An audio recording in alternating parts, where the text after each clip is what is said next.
Come pilgrims, come poets, come people of God, in peace, in play, in prayer, and in love. Amen. Our reading takes up just straight after Jesus ascending into heaven, leaving the disciples gaping open-mouthed at the sky. So I want to imagine that you're Jesus. I know, right? I want you to picture the disciples down below, from a distance, standing there, looking up into heaven. Zoom in on that picture. Get closer. Look at the faces of the disciples. Did you imagine there were 12, or maybe 20, or maybe even 120? Did you imagine any women, or just men? Did you imagine any children, or anyone over 80? Let's look at the reading. Then the apostles returned to Jerusalem from the hill called the Mount of Olives, a Sabbath-day walk from the city. When they arrived, they went upstairs to the room where they were staying. Those present were Peter, John, James and Andrew, Philip and Thomas, Bartholomew and Matthew, James, son of Alphaeus, and Simon the Zealot, and Judas, son of James. They all joined together constantly in prayer, along with the women and Mary, the mother of Jesus, and with his brothers. That little word, together, stuck there in verse 14. Together. That means so much more than they were all in the same place when they prayed. It's a word that's used several times in Acts, and it indicates kind of unity, togetherness of mind. It means that they were of one accord.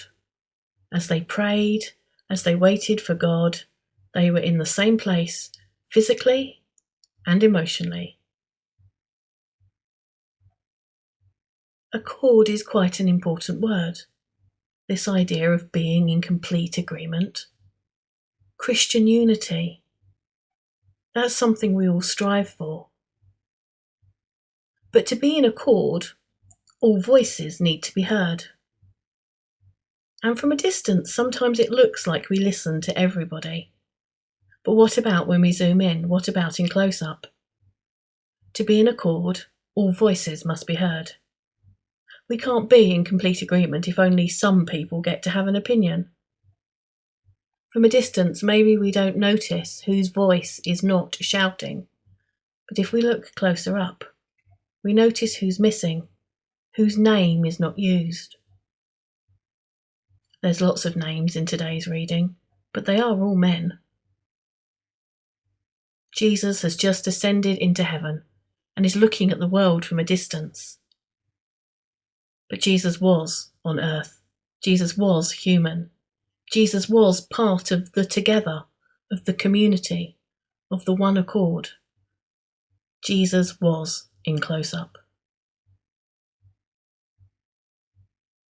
Who do we overlook in our churches today? Whose voices don't we hear?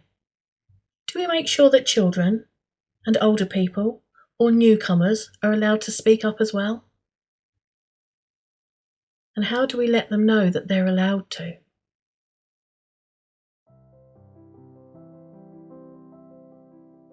We are a pilgrim people, always on the road travelling together, walking the way and talking away, singing, praying, learning, laughing.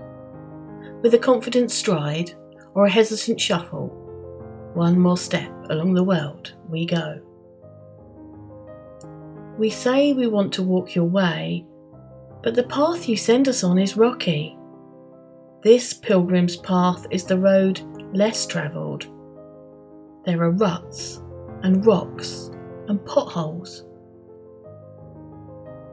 We are sorry for the time we've looked around for an easier path. The nice, smooth, paved road. The one with benches to rest on, cafes for a coffee, and signs to reassure us we're heading in the right direction. We give thanks that you have never failed us. You led us out of the wilderness, and we know that we can rely on you to guide us on this new journey. Forgive us our fears and our anxieties. When we moan that we cannot fly, remind us we can swim. And when we dream of staying still, remind us of the views we see from the road. Strengthen us, for we are your pilgrim people, always on the road, travelling together, walking the way and talking away, singing, praying, learning, laughing, with a confident stride or a hesitant shuffle. One more step along the world we go. Amen.